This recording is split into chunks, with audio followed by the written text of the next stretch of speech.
Okay, so when you're setting up your palette to paint the vinyl dolls, these are the basic colors that I would use for any eye color or hair color. Um, this is just my preference of colors. So once you get everything you've got that you want to use on your palette, and you may have other choices, but these are the basic ones, then we're going to move on to setting up your palette before, to put your paint on. And then we'll go through the names of them as we put them in the palette. So this is the Stay-Wet Handy Palette paper, and there's several in a package. And as I said, you would get this from Mastersons Art Products, and it has to soak for a good while to really absorb the water. It's kind of not very porous. Hold it down lower. Okay. And then for the palette itself, to keep the paper moist, we use this sponge, and that also has to be soaked good to hold the moisture in the palette. These all come from Mastersons Art Products.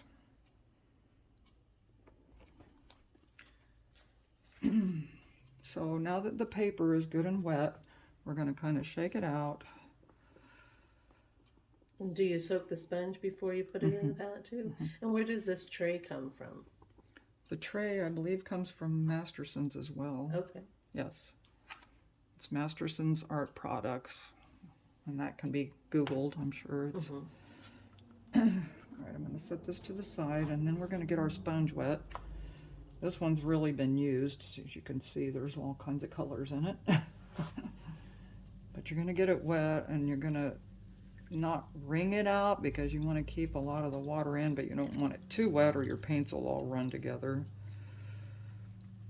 So it's not dripping, but it's good and wet. And then that's going to go in our palette.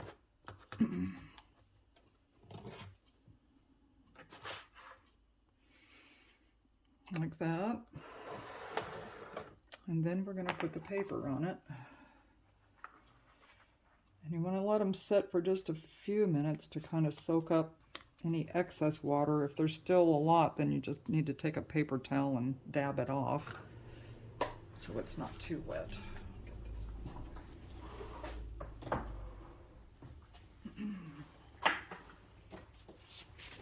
And then this palette also comes with a lid. Yes. So in between, you just can cover it up and You can tell put mine it is away. very well used. Does that keep the paint wet enough just with the sponge and the lid? And It will for about a week or so, and then it starts to, because when you're painting, you've got it open and it tends to evaporate over time. And then at some point your paints get kind of sticky and they don't move like you really would want them to. So would you just add some water to the sponge, or well, it or doesn't just start it over? You usually have to start over. I've tried doing that, and it'll help maybe for a day or two, but it's really not too effective. Okay. Let me hand me those paper towels.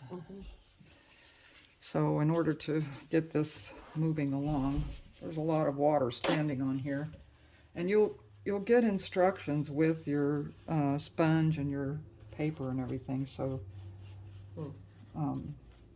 so you know a little more detail if need be. So I'm just going to dab off the excess water here, but not dry it out. And then we're going to start putting our paint on. And I kind of have a method for how I put it on there. I try to keep the eye colors kind of in one area, and the hair colors, and then the colors for your cheeks and stuff, so that when you have to mix them, they're close to each other.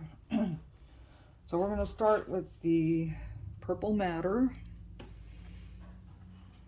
And this would be a color you would use with the Moss Rose for your lips. And you just need to squirt out one little glob of everything. You don't want to use too much because it will tend to spread. Sometimes you need to shake them a little too. I should be doing that to make sure. This is Plum Pink.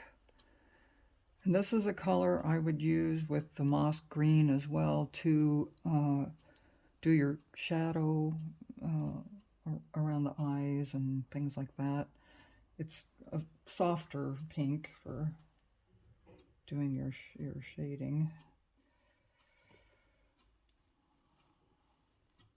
And as I said, I like to keep them in the same area for whatever I'm planning to use them for. So here's the moss green. And this gets mixed with a lot of things, but I'm going to put it here with the lips, because that's what we use it for the most. And then I will start with the eye colors. French blue is one that I would mix. It's really good for shading around the underneath of the eyelid, and it's a pretty eye color as well. I usually put my eye colors in one area, so I'm gonna, oh, that one should have been shook. I'm gonna have to shake it. If they come out watery like that, you gotta shake them good.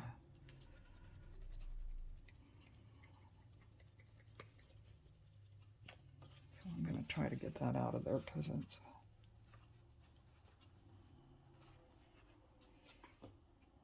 always good to have some paper towels handy. All right, we're going to try this again. That's our French blue.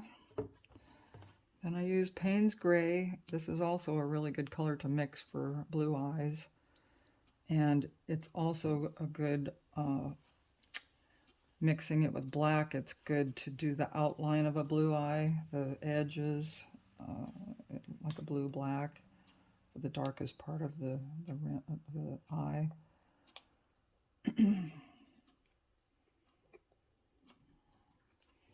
And a squirt of this color will last you until it gets bad. I mean, it goes a long, long way, so you don't really need to put any more than this on it. This was the ultramarine blue, and I really like this to mix with white and the Paynes Grey for a real pretty blue eye. It just is kind of brighter to add to it if you want a really nice, pretty blue eye.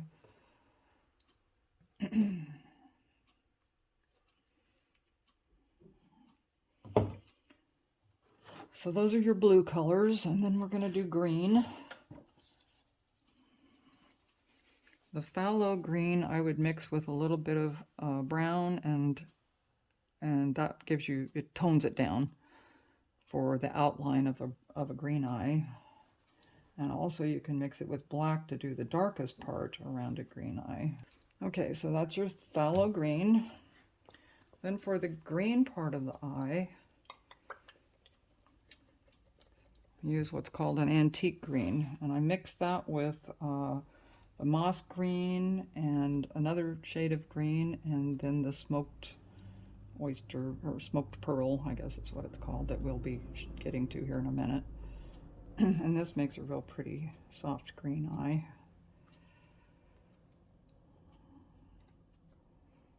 And the last color that I use in the green eye is called Jade. And you can mix and play with them and decide what colors you like. These are just my preference.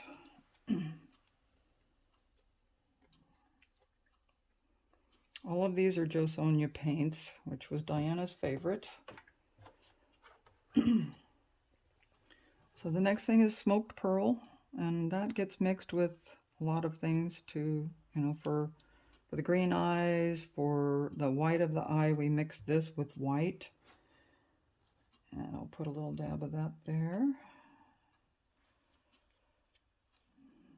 And then the titanium white is what we mix with smoked pearl to get the whites of the eyes. You don't want them too stark white. So if you mix them together, it makes a little better, more natural looking white of the eye. I also put a little bit of that up here to mix with the blonde for blonde hair and things like that when you need a little bit of a softer yellow. And we'll put that one out next. This is called Raw Sienna. And I'm going to put it up here in this corner. And I've got another one that doesn't want to come out.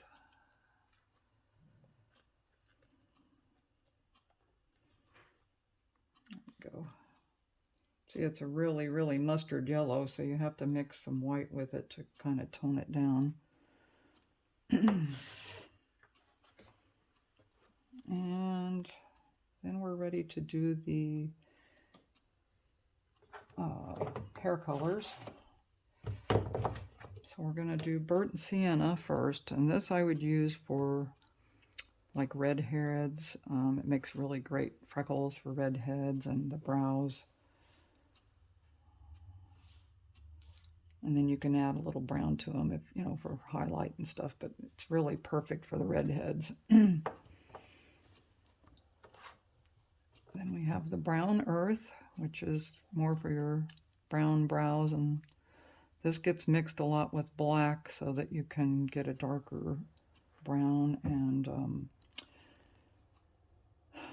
it just works really well for a lot of things. If you don't want real dark black lashes, you can mix that with black and it makes a really nice softer looking lash, especially for blondes who don't really have real dark lashes. Carbon black is what we use to mix with all these other things that you need a little bit of black in.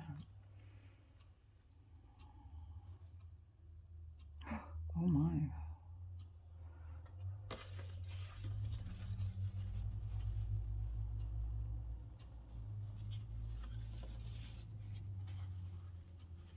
You just never know. Sometimes you'll get one that's real watery and you gotta shake them good.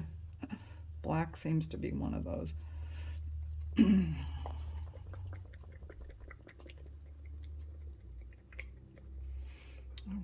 let's try it again. Yeah, that's much better.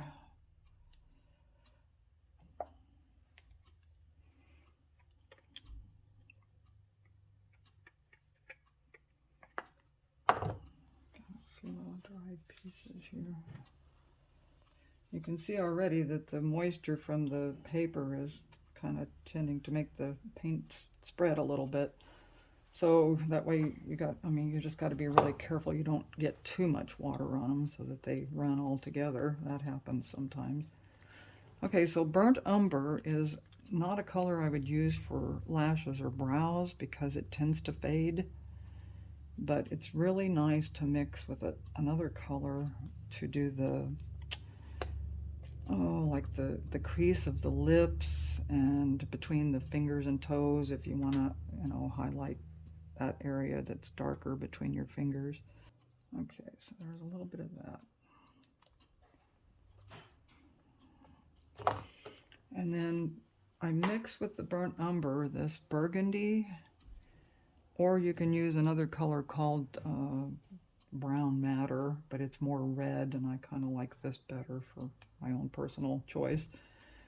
And when you mix these two together, the burnt umber and this, it makes a nice color for, like I said, doing between the crease of the lips and between your fingers. As kind of a highlight, I guess you'd call it. And this is pretty much what I use for the majority of all my painting. And you can take your brush and you can pull a little black and a little brown together in a place and have your darker brown for whatever you want to use it for. You can put your brush in here and then the white and make a pretty blonde color for blonde lashes or brows. And same with all the others. You just do your mixing as you go for whatever color you're trying to achieve. Mm-hmm. And this tray will last you about a week? This tray will last about a week. About how many dolls do you paint in that time for this? Well, I can usually get about 6 dolls out of this before it gets too dry. So it's getting a little dry. It probably needed more time to soak up the water. But it's just something you kind of have to practice with and you know, get your idea of what you really need. But that's basically it for your paint palette. Whenever you're not using it, even if you get up for a few minutes to do something, I highly recommend putting your cover on to keep it moist as long as you can.